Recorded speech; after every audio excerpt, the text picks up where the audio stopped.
Hello दोस्तों, कैसे हैं आप लोग। एकदम झकास। बढ़िया रहिए, लगे रहिए अपने टारगेट पर।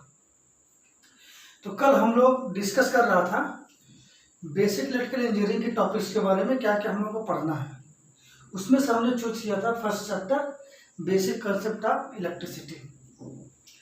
बेसिक कंसेप्ट ऑफ इलेक्ट्रिसिटी में सबसे पहले हमें नेचर ऑफ इलेक्ट्रिसिटी जानना है कि इलेक्ट्रिसिटी पैदा कहाँ से होती है, इसका सबसे मूल इकाई क्या है, बेसिक चीज़ क्या है। उसके बारे में जानने के लिए सबसे पहले आपको परमाणु की संरचना के बारे में समझना पड़ेगा। परमाणु से समझने से पहले आप ये जानिए कि इस पूरे दुनिया में कोई भी पदार्थ हो वो अत्यंत सूक्ष्म कणों से मिलकर बना है, जिसे हम अणु बोलते हैं, मॉलिक्यूल बोलते हैं, अणु।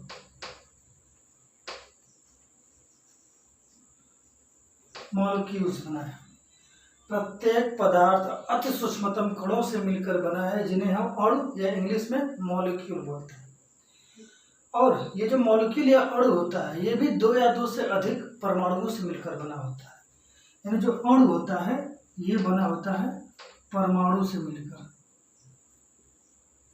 इंग्लिश में इसको बोलते हैं एटम। ठीक है, परमाणु से। अब ये परमाणु क्या होता है, ये है परमाणु।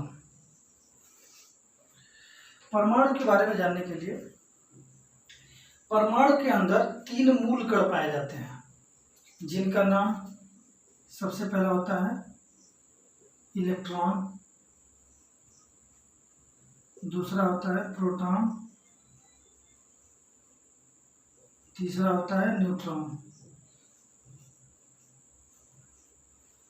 इलेक्ट्रॉन, प्रोटॉन और न्यूट्रॉन।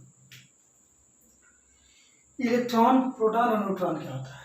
परमाणु जो होता है इसके बीचों बीच में एक घना क्षेत्र होता है, छोटा सा घना क्षेत्र होता है, डेंसिटी वाला रीजन, जिसको हम, ये मान लीजिए बीच में घना क्षेत्र है, इसको हम बोलते हैं नाभिक। इंग्लिश में बोलते हैं न्यूक्लियस। किसी भी परमाणु के बीचों बीच भाग में एक छोटा सा घना क्षेत्र पाया जाता है, जिसको हम नाभिक कहते हैं। और ये जो नाभिक होती है, इसी के अंदर इलेक्ट्रॉन को ई से, प्रोटॉन को पी से और न्यूट्रॉन को एन से प्रदर्शित किया जाता है। ये मान लीजिए न्यूक्लियस है, जिसके अंदर प्रोटॉन और न्यूट्रॉन पाए जाते हैं।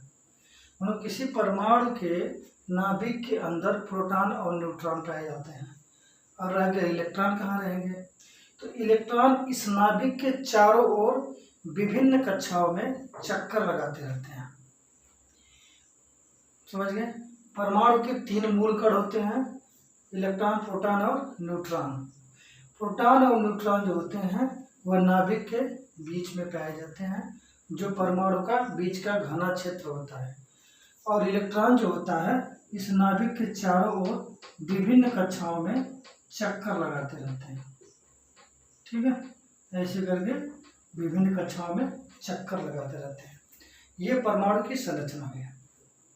अब एक बात और जानना है कि जो इलेक्ट्रॉन होता है, इलेक्ट्रॉन पे हमेशा ऋण आवेश होता है, नेगेटिव चार्ज होता है। प्रोटॉन पे हमेशा पॉजिटिव चार्ज होता है और न्यूट्रॉन पे कोई चार्ज होता है, नो चार्ज। न्यूट्रॉन हमेशा न्यूट्रलाइज होता है, उदासीन होता है, इस पर कोई चार्ज नहीं होता है।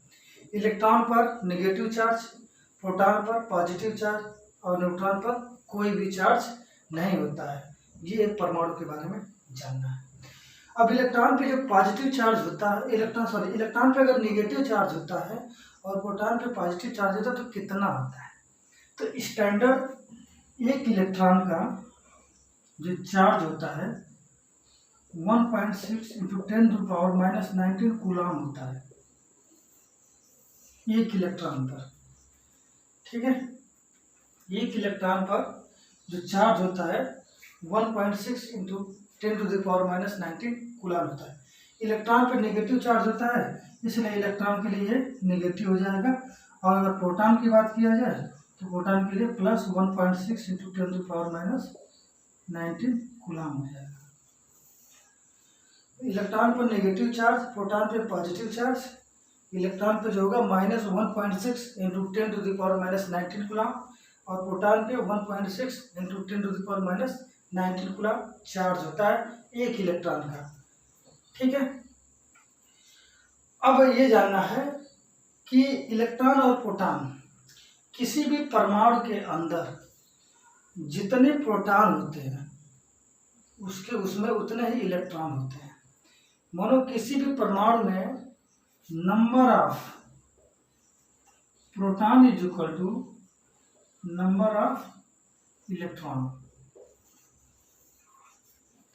किसी भी परमाणु के नाभिक में जितने प्रोटॉन पाए जाते हैं उसके चारों तरफ विभिन्न कक्षाओं में चक्कर लगाते हुए उतने ही इलेक्ट्रॉन पाए जाते हैं। मान लीजिए प्रोटॉन यहाँ पर 6 है, तो इसका मतलब इसके बाह्यतम कोश में जो इलेक्ट्रॉन होंगे वो भी क्या होंगे, 6 ही होंगे। प्रोटॉन 6 है तो इलेक्ट्रॉन भी 6 होंगे। तो क्या होता है कि नाभिक में पॉजिटिव चार्ज होता है, न्यूट्रॉन पे तो कोई चार्ज है नहीं, तो इस पे इफेक्टिव चार्ज क्या होगा, प्रोटॉन का। और प्रोटॉन पे क्या होता है, धन आवेश होता है। तो जो न्यूक्लियस होता है पॉजिटिव चार्ज होता है। ठीक है, और इसके चारों तरफ जो इलेक्ट्रॉन होते हैं वो नेगेटिव चार्ज होते हैं। क्योंकि नंबर दोनों का सेम होता है इसलिए परमाणु नॉर्मली कंडीशन में उदासीन अवस्था होता है, न्यूट्रलाइज अवस्था में रहता है। क्योंकि मान लीजिए ये प्रोटॉन है, इस पे +6 है, ये इलेक्ट्रॉन है, इस पे -6, कितना हो गया, 0। मतलब कोई परमाणु नॉर्मली सिचुएशन में उदासीन अवस्था में रहता है, दोनों न्यूट्रलाइज रहता है। नंबर ऑफ प्रोटॉन और नंबर ऑफ इलेक्ट्रॉन दोनों इक्वल होते हैं। ठीक है, ये परमाणु के संरचना के बारे में हम पढ़ें।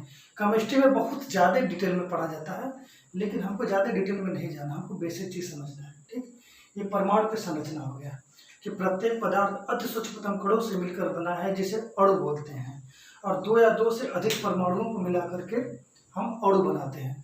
परमाणु के 3 मूल कण होते हैं, इलेक्ट्रॉन, प्रोटॉन और न्यूट्रॉन। इलेक्ट्रॉन पे हमेशा ऋण आवेश होता है, प्रोटॉन पे धन आवेश होता है, और न्यूट्रॉन पर कोई आवेश नहीं होता है।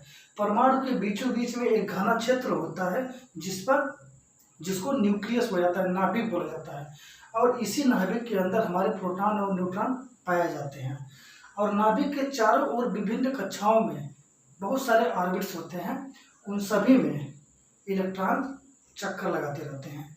और किसी भी परमाणु के नाभिक में जितने प्रोटॉन होते हैं उसके बाह्यतम कोश में उतने ही इलेक्ट्रॉन होते हैं। Number of proton is equal to number of electron for atom. Okay, ये हमने सीखा। और ये भी सीखा कि एक इलेक्ट्रॉन पे 1.6 इंटू 10⁻⁻19 कूलम होते हैं। क्योंकि इलेक्ट्रॉन पे नेगेटिव चार्ज होते हैं इसलिए इलेक्ट्रॉन पे -1.6 इंटू 10⁻⁻19 कूलम, और प्रोटॉन पे +1.6 इंटू 10⁻⁻19 कूलम आवेश होते हैं। ये हमने प्रोटॉन के बारे में पढ़ लिया। अब जो है हम जानते हैं ये कूलम आ रहा है, कूलम क्या है। ठीक है, इस पे इलेक्ट्रिकल के बारे में क्या चीज़ सीखी हम।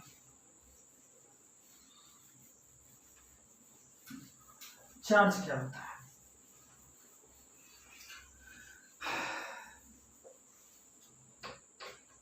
मान लीजिए ये है भैया सोडियम, ये सोडियम भैया है, और ये भैया है क्लोरीन। 2 पदार्थ हैं, ये सोडियम का परमाणु है और ये क्लोरीन का परमाणु है।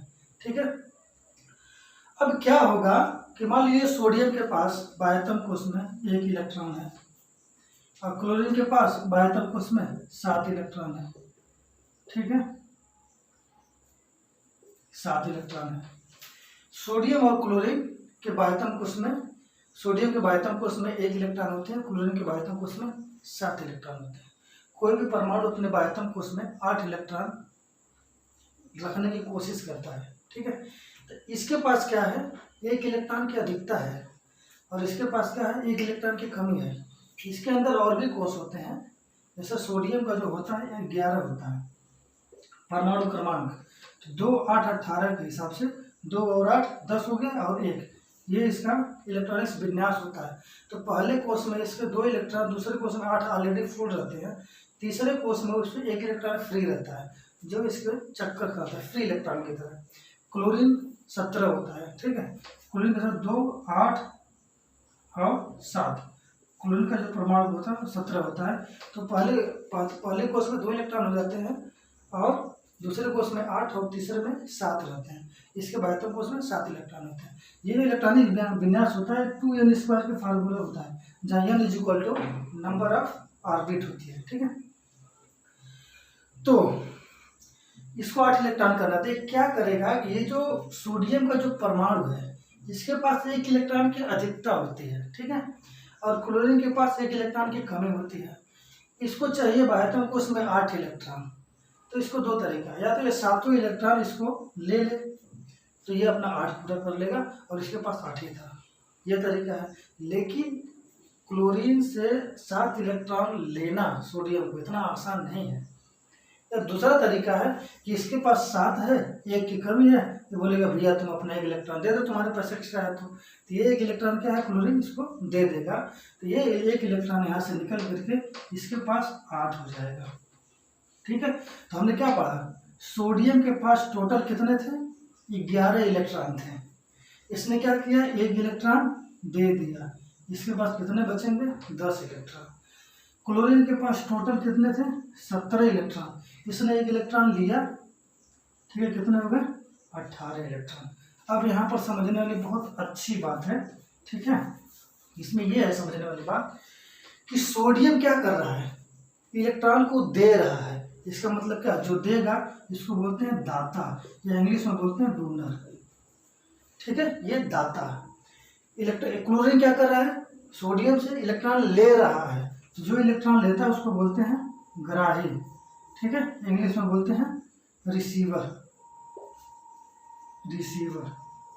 ठीक है, तो सोडियम परमाणु दे रहा है और क्लोरीन परमाणु ले रहा है।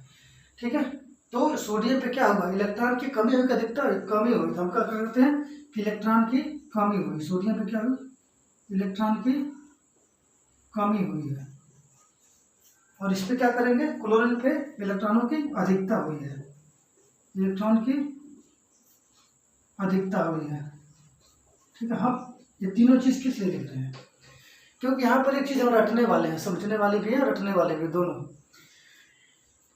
यदि कोई परमाणु या पदार्थ अपना कोई इलेक्ट्रॉन देता है या डोनर होता है या उसके अंदर इलेक्ट्रॉन की कमी होती है, तो उस पर हमेशा पॉजिटिव चार्ज होता है। इलेक्ट्रॉन देने वाला हमेशा धनी होता है, पॉजिटिव चार्ज। और जो इलेक्ट्रॉन ग्राही होता है या रिसीवर होता है या जिसके पास इलेक्ट्रॉन की अधिकता हो जाती है, इस पर हमेशा नेगेटिव चार्ज आता है। ठीक है, इलेक्ट्रॉन देने वाला धनी, कौन देता है, इसको याद करने का 2 तरीका है। जैसे कोई दान वही करता है जिसके पास बहुत अधिक पैसे हो, बहुत अधिक धन हो। तो ये दे रहा है ना, ये धनी है, इसमें धन चार्ज, पॉजिटिव चार्ज। ये क्या है, गरीब है, इसके पास इलेक्ट्रॉन की कमी है, ये ले रहा है, ये क्या हो जाएगा, नेगेटिव चार्ज, ऋणी हो गया। ये याद करने का तरीका है। और एक टेक्निकल अगर समझा जाए, ठीक है, टेक्निकली भी समझ सकते हैं, तो हम नॉर्मली प्रैक्टिकल या सोशल मेथड से समझिए। हम जानते हैं कि सोडियम के न्यूक्लियस में जितने प्रोटॉन होंगे उतने इलेक्ट्रॉन होंगे, हमने अभी पढ़ा है। तो अगर सोडियम के बाह्यतम कोष में 11 इलेक्ट्रॉन थे, ठीक है, तो इसका मतलब 11 प्रोटॉन भी होंगे। सिमिलरली क्लोरीन के बाह्यतम कोष में अगर 17 इलेक्ट्रॉन थे, मतलब 17 प्रोटॉन भी होंगे। ठीक है, अब समझते हैं, इस सोडियम के नाभिक में अभी भी 11 प्रोटॉन है। प्रोटॉन कहीं नहीं निकलते हैं, प्रोटॉन नाभिक के अंदर ही रहेंगे। निकला क्या है, बाह्यतम कोष से इलेक्ट्रॉन। तो देखिए हमारा जो इलेक्ट्रॉन की संख्या हो गई इस परमाणु में प्रेजेंट टाइम में, दोनों आदान प्रदान करने के बाद इलेक्ट्रिक चार्ज वही जनरेट होता है जब इलेक्ट्रॉनों का आदान प्रदान होता है। इलेक्ट्रॉनों के आदान प्रदान होने से ही चार्ज होता है। जो देगा उस पर पॉजिटिव चार्ज, जो लेगा वो नेगेटिव चार्ज। तो हम ये बोल रहे हैं कि इस पे सोडियम का जो नाभिक है उस पर तो धन आवेश है, तो 11 ठो धन आवेश है इस सोडियम पे, लेकिन ऋण आवेश कितना हो गया, 10 हो गया। अब बताइए इस पे भार पड़ना, भार किसका पड़ा, नाभिक का पड़ा ना, मतलब धन आवेश अधिक है और ऋण आवेश कम है।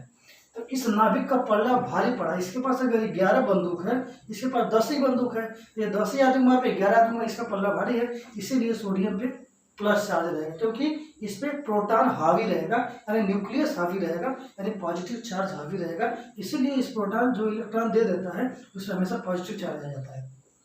और इस पे उल्टा 17 प्रोटॉन अंदर है, 17 बाहर इलेक्ट्रॉन था, दोनों बराबर थे, उदासीन थे, न लेना न देना, न्यूट्रलाइज थे। लेकिन क्या किया सोडियम भैया ने अपना एक इलेक्ट्रॉन इनको दे दिया। अब इसके पास 17 बचे थे, एक और दे दिया, 18 हो गया। अब किसका पल्ला भारी हो गया? इस क्लोरीन के पास इलेक्ट्रॉन ज्यादा हो गया, इलेक्ट्रॉन के पास 18 बंदूक हो गए, प्रोटॉन के पास 17 ही है, तो पल्ला किसका भारी हुआ? इलेक्ट्रॉन का भारी हुआ। तो इलेक्ट्रॉन 18 हो गया और प्रोटॉन 17 ही रह गया, इसीलिए इस पर नेगेटिव चार्ज हो जाएगा। तो ये याद करने का इसका दो तरीका है, ठीक है। या तो जो भी परमाणु, किसी भी पदार्थ का परमाणु इलेक्ट्रॉन अगर देता है तो उस पर धन चार्ज होता है, और जो इलेक्ट्रॉन लेता है उस पर ऋण चार्ज होता है, ठीक है। यानी कि ये भी बोल सकते हैं, एग्जाम में ऐसे पूछता है, अगर किसी पदार्थ के इलेक्ट्रॉनों की कमी हुई है तो उस पदार्थ पे कौन सा चार्ज आएगा, इस टाइप का क्वेश्चन पूछता है, बहुत ही सिंपल। तो इसका क्वेश्चन ये भी याद कर सकते हैं कि यदि किसी पदार्थ या किसी परमाणु में इलेक्ट्रॉनों की कमी होती है तो उस पर हमेशा पॉजिटिव चार्ज होगा, और ये किसी पदार्थ या किसी परमाणु में इलेक्ट्रॉनों की कमी होती है तो उस पर हमेशा इलेक्ट्रॉनों की अधिकता होती है तो उस पर हमेशा नेगेटिव चार्ज होगा। ये हम देख लिए। अब समझते हैं ये चार्ज क्या, हम कभी से कूलाम बोल रहे हैं, चार्ज बोल रहे हैं, ठीक है। ये जो कूलाम होता है ये चार्ज का मात्रा है, चार्ज को बोलते हैं हिंदी में आवेश, चार्ज को हिंदी में आवेश बोलते हैं, ठीक है। इसी का मात्रक होता है, मात्रक मतलब यूनिट होता है क्या? कूलाम, जिसको हम सी बोलते हैं, ठीक है। कूलाम क्यों रखा गया? एक कूलाम नाम वैज्ञानिक ने चार्ज पार्टिकल का खोज किया था, आवेश का। इसके बारे में डिटेल्स हम लोग पढ़ेंगे स्टैटिक्स में, ठीक है। स्टैटिक्स इलेक्ट्रिसिटी जो आएगी उसमें हम लोग पढ़ेंगे कूलाम के बारे में। तो कूलाम नामक वैज्ञानिक ने चार्ज का खोज किया था, इसीलिए उन्हीं के नाम पर ये यूनिट रखा गया कूलाम। अब कूलाम क्या होता है? हम पढ़े हैं कि एक इलेक्ट्रॉन का जो चार्ज होता है 1.6 × 10⁻⁹ कूलाम होता है, एक इलेक्ट्रॉन का चार्ज, ठीक है। तो ये मान लीजिए सोडियम जो था एक इलेक्ट्रॉन दिया था तो इस पर इतना चार्ज हो जाएगा। अगर मान लीजिए कोई परमाणु 2 इलेक्ट्रॉन दे रहा है तो क्या हो जाएगा? उस परमाणु, मान लीजिए परमाणु ए है, इसने क्या है परमाणु बी को 2 इलेक्ट्रॉन दे दिया, तो क्या हो जाएगा इसमें? 2 गुणे 1.6 × 10⁻⁹ ए पर पॉजिटिव चार्ज ए दिया है तो इस पर पॉजिटिव चार्ज होगा, ये जो बी ले रहा है तो इस पर नेगेटिव चार्ज होगा। दोनों की जो क्वांटिटी होगी वो सेम होगी, ठीक है। अगर 2 गुणे मतलब 16 दूना 32, 3.3 × 10⁻⁹ कूलाम ए पर पॉजिटिव हो जाएगा, और बी लिया है इसलिए इतना ही चार्ज रहेगा 3.2 × 10⁻⁹, लेकिन निगेटिव चार्ज हो जाएगा। अगर 3 इलेक्ट्रॉन देगा तो 3 गुणे इतना, 4 इलेक्ट्रॉन देगा तो 4 गुणे इतना, 5 इलेक्ट्रॉन देगा तो 5 गुना, 1000 इलेक्ट्रॉन देता है तो 1000 गुना। इसी प्रकार अगर n इलेक्ट्रॉन देता है, ठीक है, मतलब किसी भी चार्ज जो होता है क्यू, चार्ज को हम क्यू बताते हैं, अगर n इलेक्ट्रॉन देता है तो n गुणे 1.6 × 10⁻⁹ कूलाम। मतलब कोई भी पदार्थ या परमाणु अगर इलेक्ट्रॉनों का आदान प्रदान होता है तो उस पर चार्ज कितना आएगा, कितने इलेक्ट्रॉन का आदान प्रदान हो रहा है और एक इलेक्ट्रॉन का चार्ज कितना है। एक इलेक्ट्रॉन के चार्ज को ई से प्रदर्शित करते हैं, तो यहाँ पर क्या हो जाएगा? Q = m, एक फार्मूला बन गया जहाँ Q क्या है? Charge of the body, charge of the परमाणु atoms, charge of the matter any पदार्थ, और यह क्या? नंबर ऑफ इलेक्ट्रॉन जो आदान प्रदान हो रहा है, ठीक है। कितना इलेक्ट्रॉन ने दिया और ये कितना ये लिया, ये हो गया n, और ये एक इलेक्ट्रॉन का चार्ज 1.6 × 10⁻⁹ कूलाम। यदि किसी भी पदार्थ पे क्वेश्चन इस टाइप पूछ देगा, ठीक है, कि एक पदार्थ ए है, एक पदार्थ बी है, पदार्थ ए ने पदार्थ बी को 5 इलेक्ट्रॉन दिया, तो बताइए पदार्थ ए पर कितना चार्ज होगा और कौन सा होगा, पॉजिटिव कि नेगेटिव। तो सबसे पहले हमें जानेंगे कि अगर वो दिया वाला बात बोले, मतलब देने वाले के पूछ रहा है तो हमेशा पॉजिटिव चार्ज हो जाएगा, और अगर कोई लेने वाला को जो लिया उस पर क्या चार्ज होगा तो उस पर हमेशा नेगेटिव चार्ज होगा। तो क्वेश्चन पढ़ते ही आधा आंसर तो हो जाएगा कि पॉजिटिव आएगा नेगेटिव आएगा, ठीक है। ये देने और लेने से पता चल जाएगा। अब कितना आएगा, ये फार्मूला है, Q = n, number of electron which is transfer from one body to another body, and 1 electron charge, 1 electron charge 1.6 × 10⁻⁹ coulomb, ये हो गया, ठीक है। अब अगर बोला जाए कि एक कूलाम आवेश क्या होता है, ठीक है, यहाँ पर देखा जाए एक कूलम आवेश का हमने फार्मूला देख लिया, Q is equal to N E, Q is equal to N E, हमने फार्मूला पढ़ लिया Q is equal to N E, जहाँ Q इज इक्वल टू, हम जानते हैं चलो कूलम समझ लिए 1.6 इंटू 10⁻⁹ कूलम एक इलेक्ट्रॉन का होता है चार्ज। अब एक कूलम आवेश क्या होता है, मान लीजिए Q is equal to 1 coulomb, मान लीजिए Q is equal to n coulomb, कोई बॉडी है उस पर एक कूलम आवेश है और उसने क्या है n इलेक्ट्रॉन मान लीजिए दिया है और एक इलेक्ट्रॉन का चार्ज क्या है 1.6 इंटू 10⁻⁹ कूलम। मतलब किसी भी पदार्थ पे एक कूलम आवेश होने के लिए क्या होगा, एक कूलम अगर आवेश उस पर लाना है तो कितने इलेक्ट्रॉनों का आदान प्रदान करना होगा, ये हम कैलकुलेट करना चाह रहे हैं। तो n इज इक्वल टू क्या हो जाएगा 1/1.6 10⁻⁹ कूलम। इसको करेंगे तो ये हो जाएगा 16 का इसमें डिवाइड करेंगे 0.625 इंटू 10⁻⁻19, ठीक है, सॉरी +10 ऊपर जाए प्लस हो जाएगा और ये हो जाएगा 625 पूरे 10 से घाते 16 इलेक्ट्रॉन। मतलब अगर कोई पूछता है कि एक कूलम आवेश का मतलब क्या होगा, तो एक कूलम आवेश का मतलब ये हुआ कि कोई एक बॉडी है जो दूसरे बॉडी को 625 गुणे 10 से घाते 16 इलेक्ट्रॉन को दिया है। अगर उस बॉडी पे पॉजिटिव चार्ज है, ठीक है, तो इलेक्ट्रॉन इतना इलेक्ट्रॉन दिया है। अगर किसी पदार्थ पे नेगेटिव चार्ज है मतलब इतना इलेक्ट्रॉन लिया, कितना है, करोड़ों अरबों खरबों हजारों लाख करोड़, कितना है 625 जाके 16 सोलना जोड़ते रहिए इकाई दही सैकड़ा। तो अगर बोल दिया जाए कि ये पदार्थ ए है, ठीक है, ये भैया है पदार्थ ए, ठीक है, बोला इस पे एक कूलम चार्ज है, इस पे आवेश एक कूलम, इसका मतलब क्या है, अब ये पॉजिटिव नेगेटिव है। अगर बोल दिया जाए इस पे जो है एक कूलम पॉजिटिव चार्ज है, इसका मतलब क्या होगा, इसका मतलब हो गया कि ये जो भैया ए है पदार्थ, इन्होंने क्या किया है 625 गुणे 10 घाते 16 इलेक्ट्रॉन किसी को दे दिया है, ठीक है। अगर मान लीजिए ये पदार्थ भैया बी है, इस पे बोल दिया जाए इनके पास एक कूलम नेगेटिव चार्ज है, ठीक है, तो ये पदार्थ बी पे एक कूलम नेगेटिव चार्ज है। इसका मतलब क्या होगा कि ये भैया जो बी हैं ये क्या किए हैं कि 625 गुणे 10 से घाते 16 इलेक्ट्रॉन किसी से ले लिए हैं। तो हमने क्या सीखा, यदि कोई पदार्थ किसी दूसरे पदार्थ को इलेक्ट्रॉन देता है तो उस पर हमेशा पॉजिटिव चार्ज होता है, और यदि कोई पदार्थ कहीं से इलेक्ट्रॉन लेता है तो उस पर हमेशा नेगेटिव चार्ज होता है। कितना चार्ज होता है इसका फार्मूला आ जाता है आवेश is equal to number of electron which is transfer from one body to another body and one electron charge 1.6 into 10⁻⁹ coulomb. यानी हम बोल सकते हैं कि एक कूलम आवेश में, ठीक है, 625 गुणे 10 से घाते 16 इलेक्ट्रॉन पे जो चार्ज होता है उसके बराबर होता है, ठीक है दोस्तों। तो हम बहुत ही नेचर ऑफ इलेक्ट्रिसिटी बने, बहुत ही बेसिक चीज पढ़े हैं, ठीक है, structure of the atom and what is the basic particle of the atoms and what is the charge, electron proton neutron, negative positive, और ठीक है, और पॉजिटिव और नेगेटिव चार्ज हो गया, और ये formula Q is equal to नहीं पढ़ा, ठीक है, किस पदार्थ पे पॉजिटिव चार्ज आता है, किस पदार्थ पे नेगेटिव चार्ज, पूरा डिटेल हम लोगों ने पढ़ लिया, ठीक है। बहुत लंबा वीडियो बन गया, अब खत्म करते हैं। इसके बाद अगला टॉपिक हम लोग, ठीक है, फ्री इलेक्ट्रॉन, इलेक्ट्रिक करंट और मेजरमेंट ऑफ करंट के बारे में पढ़ेंगे, ठीक है दोस्तों। तो अभी मिलते हैं नेक्स्ट वीडियो में, बहुत गर्मी हो रही है, बाय बाय।